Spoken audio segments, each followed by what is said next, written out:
Vamos começar. Tá? Hoje a gente está dando continuidade ao estudo de Apocalipse. Estamos entrando hoje no capítulo 13 do livro, certo? Ou seja, já passamos da metade do livro. Esse livro a gente vem estudando ele desde o ano passado. E hoje a gente vai dar prosseguimento a esse estudo, tá? A partir de agora eu vou colocar mute em vocês, para não ficar vazando o áudio. E a gente vai iniciar agora o estudo, certo? Capítulo 13 de Apocalipse. Todos estão vendo? Acredito que sim. Então, vamos dar prosseguimento ao estudo, certo? Vamos lá. Tu quer que fale o capítulo 13 de Apocalipse?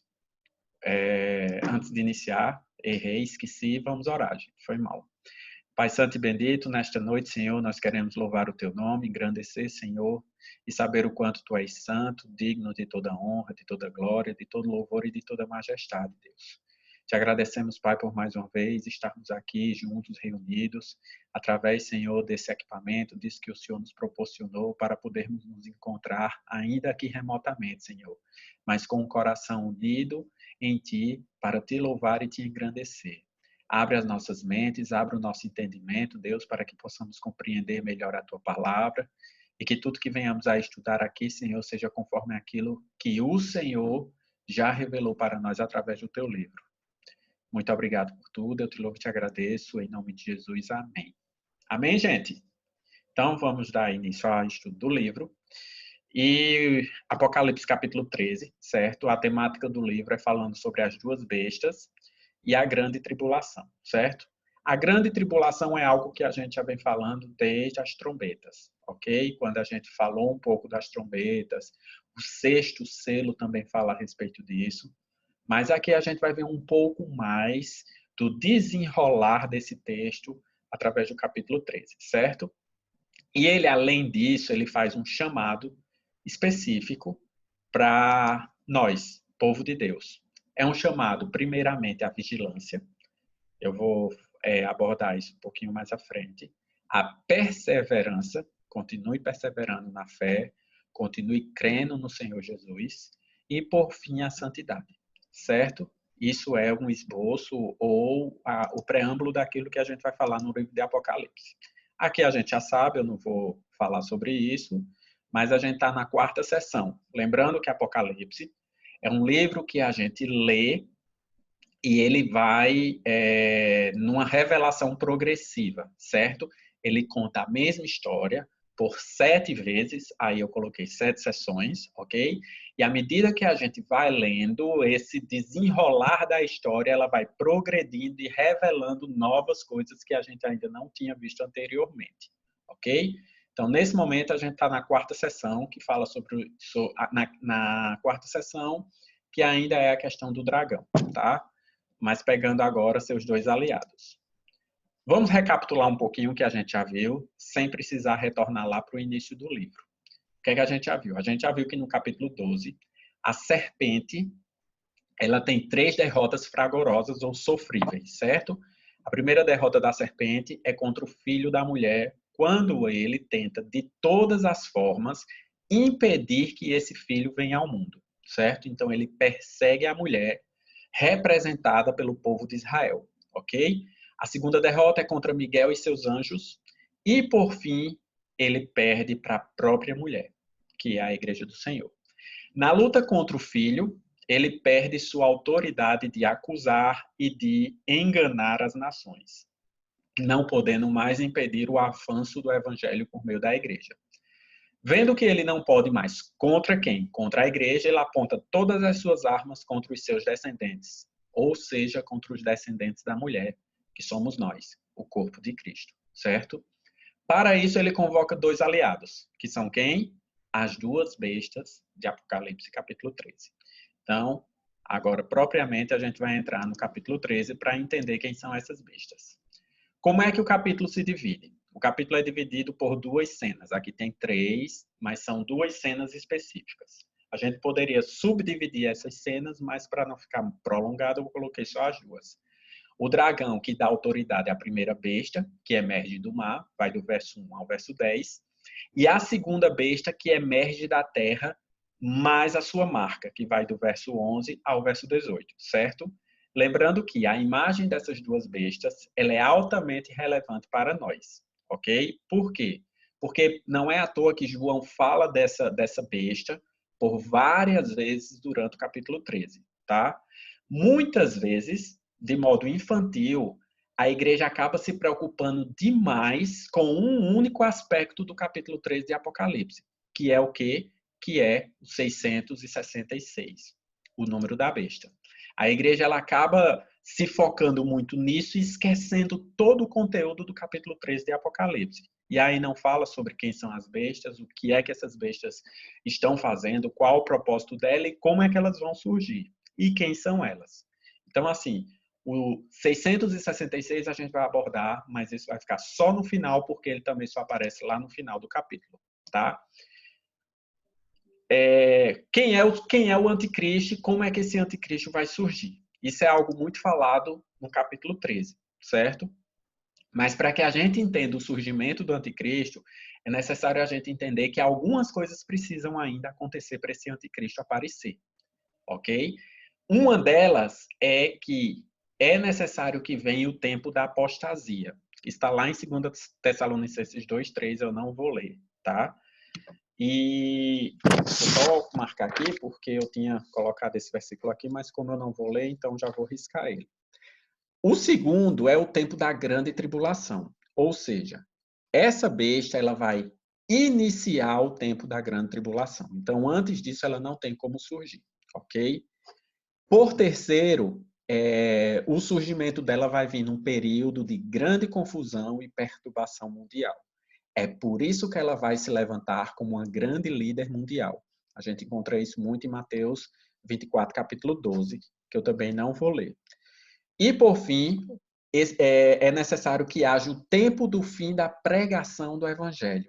Quem estudou comigo o capítulo 11, das duas testemunhas mártires, vai ver que vai haver um momento em que o evangelho ele vai encerrar o período de pregação.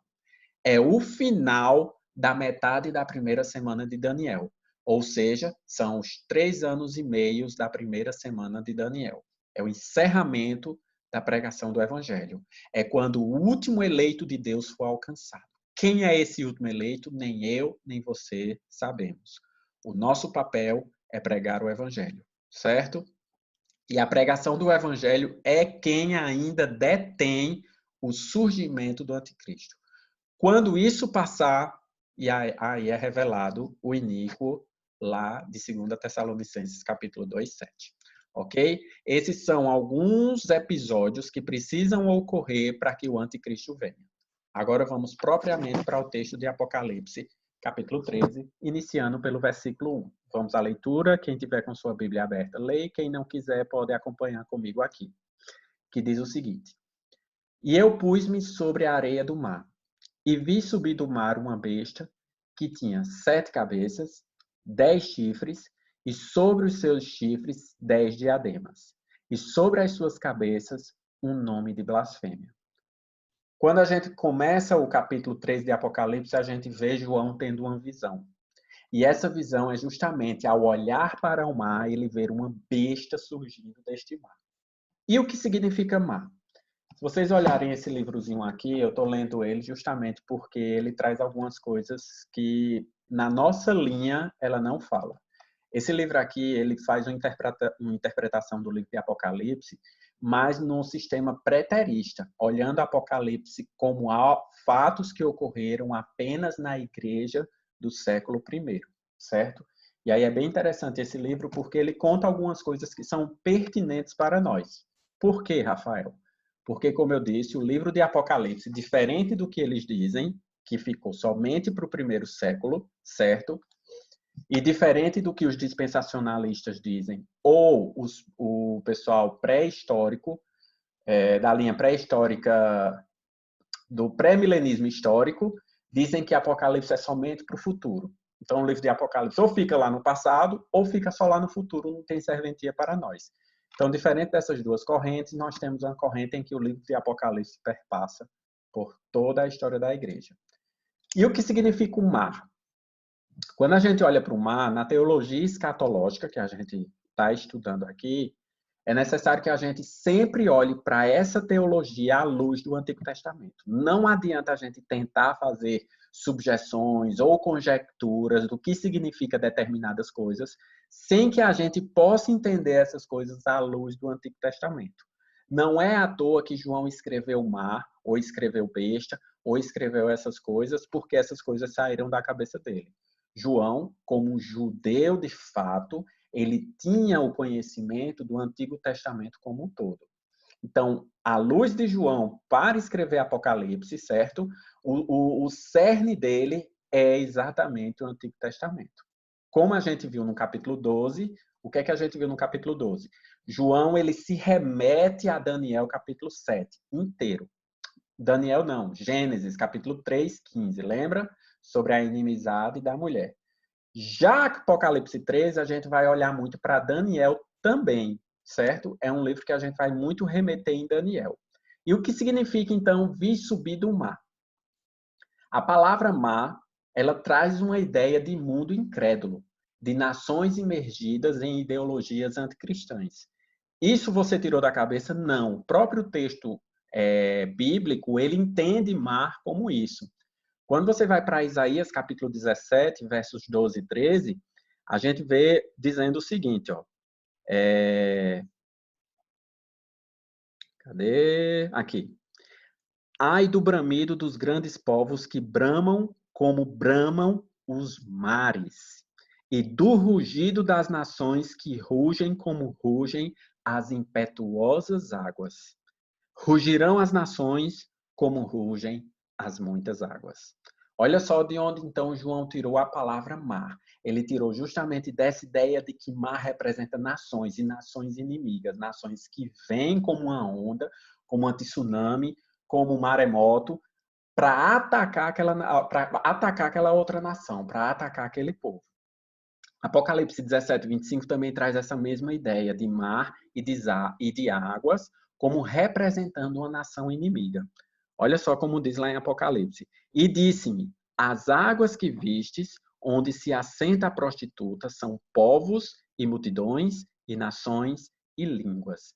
Então, ó, Apocalipse 17, 15 já interpreta de que lugar João estava vendo essa nação vir. De onde João estava vendo essa besta vir. Porque ela vinha do mar. Se mar representa nação, a gente entende que Israel fica na Galileia, certo? No Oriente Médio. Quem foi que atacou o Oriente Médio e Israel e transformou tudo aquilo no único império? Roma. E para que Roma pudesse chegar até Israel, ela precisava atravessar o mar. Ela não tinha como chegar a Israel por terra. Ela só era possível que Roma viesse atacar Israel pelo mar, ok? Você vê muito isso quando Paulo chega a Roma. Para Paulo chegar a Roma, ele precisa navegar por águas. Vocês lembram até do naufrágio que Paulo sofreu, porque antes de chegar lá, houve uma tempestade e ele acabou naufragando. Então, essa ideia de mar vem dessa ideia de nações, ok? Nações de onde João vê essa besta emergir. E quem é a besta? Ela virá num tempo de inquietação mundial. Tanto lá atrás, como a besta que há de vir, ela vai vir num momento de inquietação, de grande inquietação mundial, como eu já tinha dito anteriormente, certo? Problemas sociais, políticos, econômicos, e eu não coloquei aí também religiosos. Aliás, eu coloquei, né, de grande turbulência religiosa. E aí fica a pergunta, a gente já sabe de onde vem essa besta, certo? A besta lá de João, quando João escreveu, estava se referindo ao Império Romano. A besta de hoje, a besta que a gente vai ver ainda no futuro, é uma besta que vai surgir de nações. Como se dará isso, a gente vai ver mais adiante. Mas, afinal, quem é essa besta que João viu? Porque a imagem dela é terrível, certo? Se a gente voltar um pouquinho, a gente tem mais ou menos a ideia de como é essa besta lá no início do texto, do slide. É uma imagem grotesca, jamais seria isso. João escreveu isso baseado lá em Daniel, capítulo 7, como eu já tinha dito a vocês. Mas essa besta ela tem um significado. Vamos ver logo quem é essa besta? Antes de entender 7 cabeças, 10 chifres, tudo isso a gente vai entender no decorrer da leitura do livro, tá? Quem é essa besta?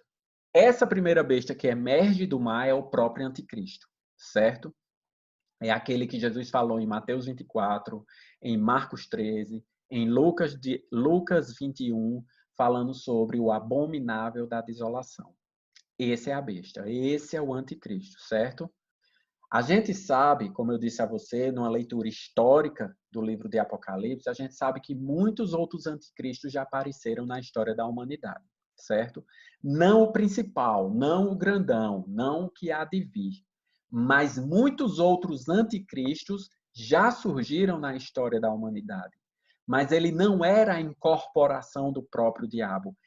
Esses anticristos que apareceram na história, eles são apenas pessoas que agiam no espírito do anticristo, como diz 1 João, capítulo 4, versículo 3, que diz assim: e todo espírito que não confessa que Jesus Cristo veio em carne não é de Deus.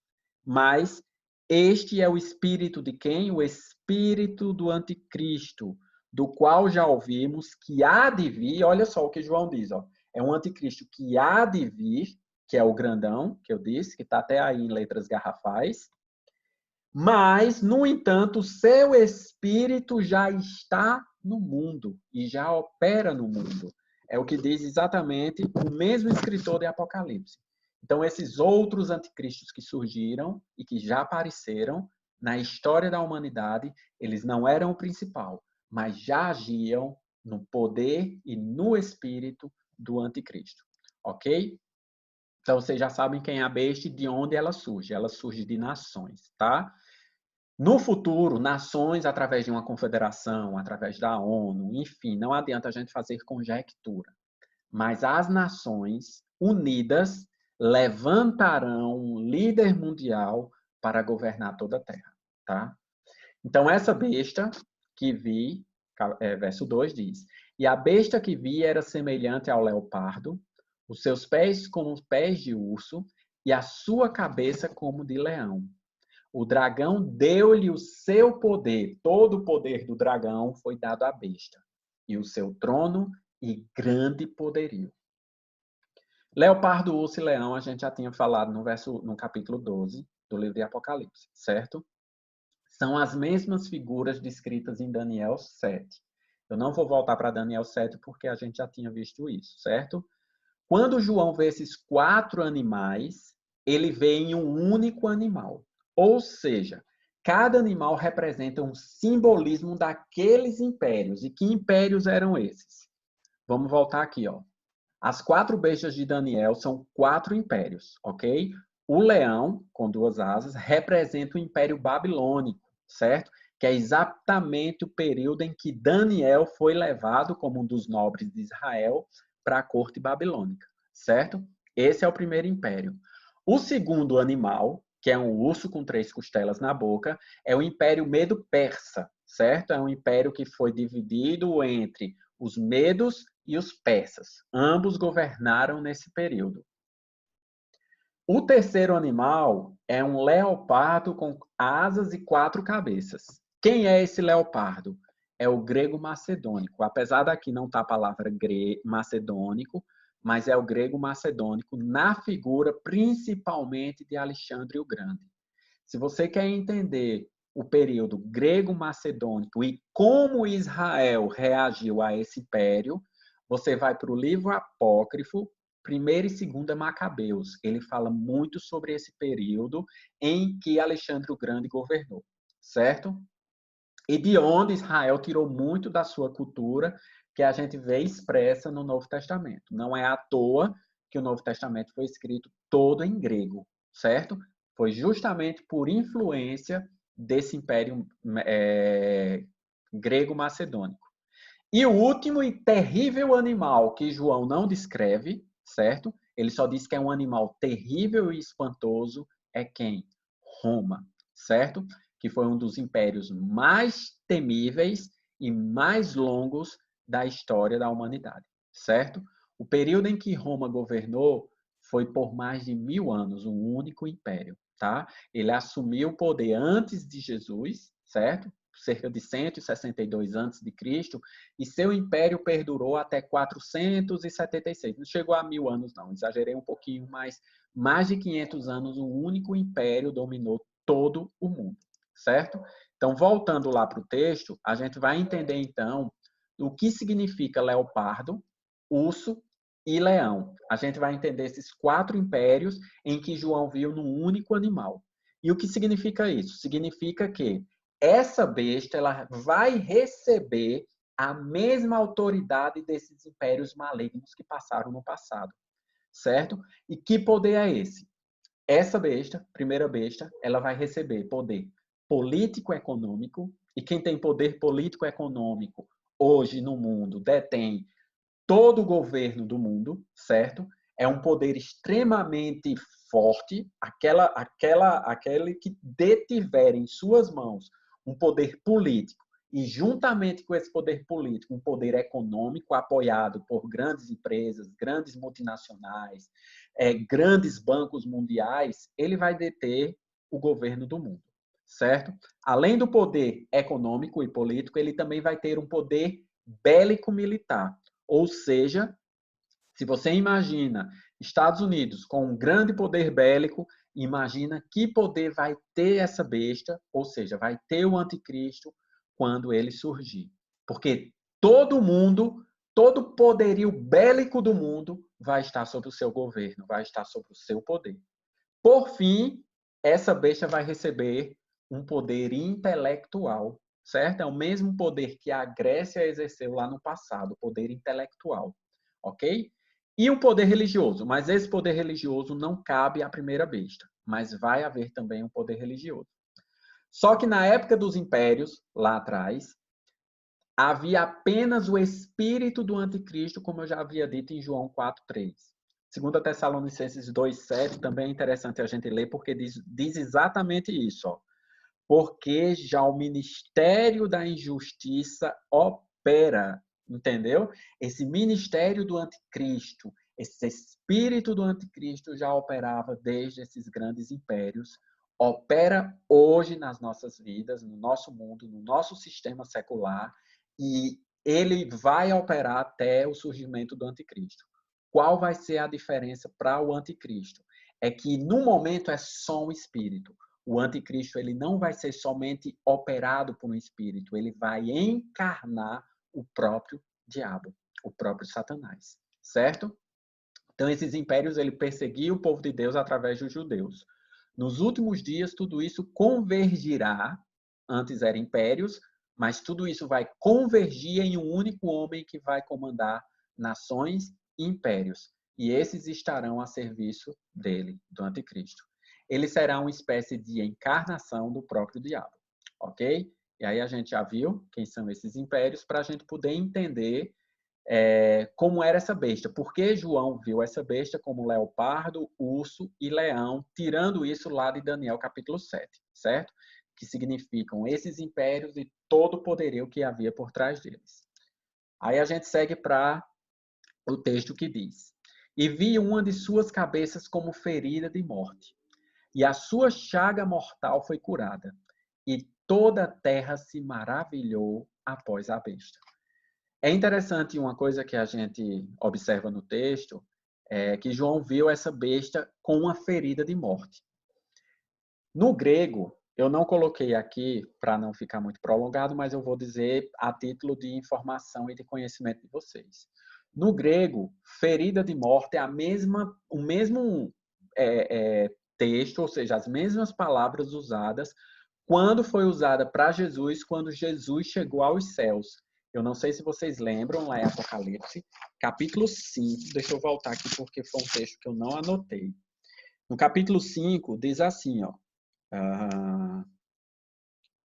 Cadê? E eis que estava no meio do trono um cordeiro como havendo sido morto. Capítulo 5, versículo 6. Fala de um cordeiro que o ancião viu, e esse cordeiro era como havendo sido morto.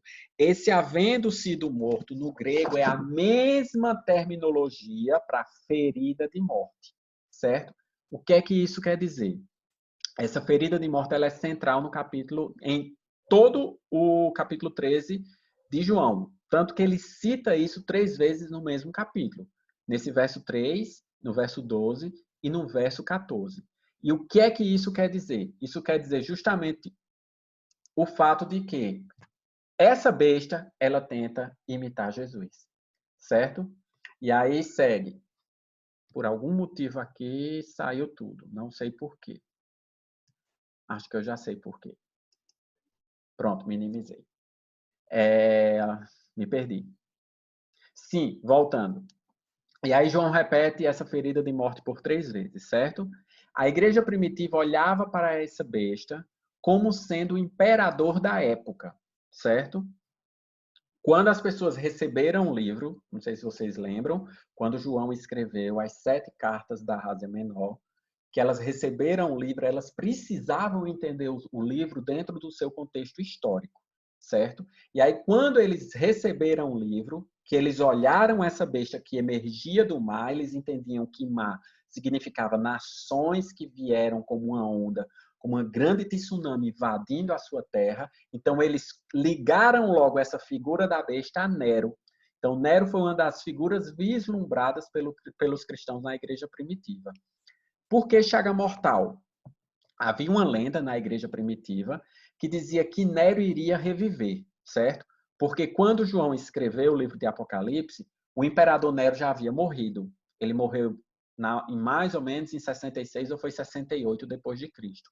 João só foi escrever o livro de Apocalipse em 90, mais ou menos 90 a 96 depois de Cristo. Quem governava nessa época não era mais Nero, mas Domiciano. Só que Nero foi tão feroz na sua perseguição aos cristãos, a ponto de fazer tochas humanas de cristãos para iluminar Roma, que qualquer rei ou imperador que se levantasse com essa mesma malignidade seria considerado Nero redivivo. Isso era uma lenda que circulava na época, certo? E a igreja, quando recebeu isso, que viu Domiciano lá reinando e que Domiciano era tão mal quanto Nero, disse: esse é o Nero redivivo. Ou seja, essa é a besta que foi ferida de morte, sua chaga mortal foi curada e ele reviveu em Domiciano, certo? Para os reformadores, o anticristo era considerado o Papa, ok? É para vocês terem uma linha do tempo e entenderem essa ideia do anticristo perpassando por toda a história da igreja. E aí toda a terra ela se maravilha dessa cura. Puxa, ele foi curado. O anticristo fará certos milagres, milagres entre aspas, e eu vou explicar mais lá na frente, e vai conquistar e seduzir as nações por meio do seu engano, como eu já havia dito em capítulos anteriores. O mundo estará ávido, como está hoje, por um Salvador. Todos procuram um Salvador, ou através de uma figura humana, ou através de algum tipo de ideologia, ou através de algum sistema político. As pessoas são ávidas, procuram de toda forma um Salvador, achando que a redenção vai vir através de homens ou de sistemas políticos. O mundo quer esse milagre, o mundo busca esse milagre, o mundo anseia por essas coisas. E aí fica se apegando e idolatrando figuras políticas, sistemas políticos, ideologias terríveis. Não vou citar o feminismo, mas é uma delas. E aí as pessoas se apegam a isso e transformam isso nos seus ídolos, como se isso fosse a redenção de suas vidas.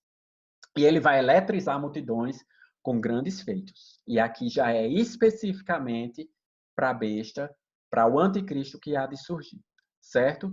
Havia no passado um imperador que também fazia alguns truques mágicos para enganar o povo, certo? O próprio Domiciano ele fez uma imagem para que fosse adorado.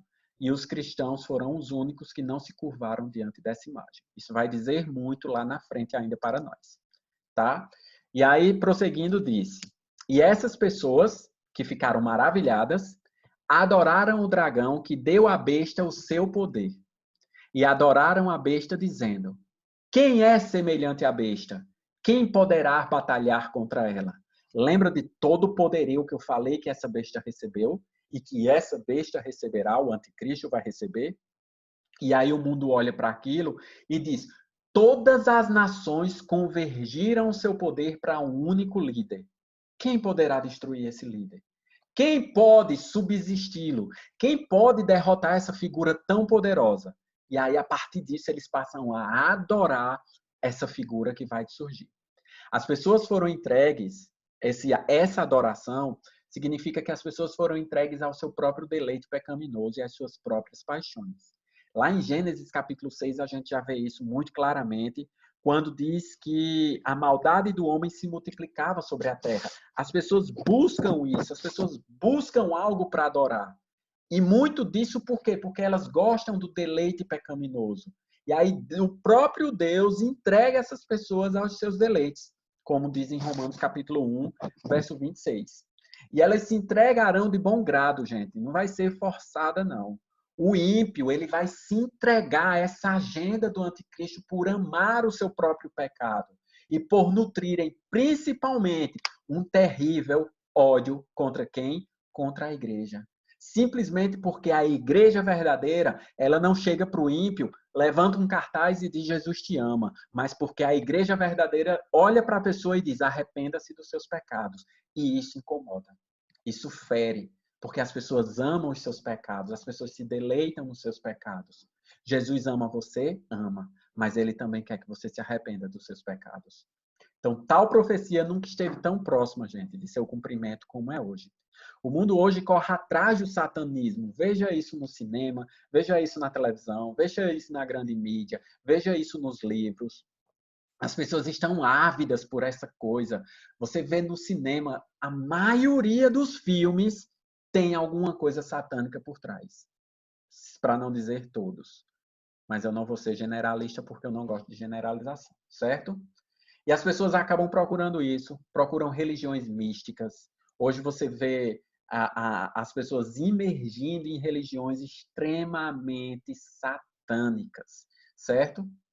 E até através do humanismo, dessas ideologias humanas que colocam, tiram Deus completamente de qualquer discussão pública e querem colocar apenas as suas ideologias. E aí a gente vê a teoria da evolução, a gente vê essas teorias que são impregnadas nos nossos jovens, sem que eles tenham o direito, no debate público, de dizer, mas eu acredito no criacionismo.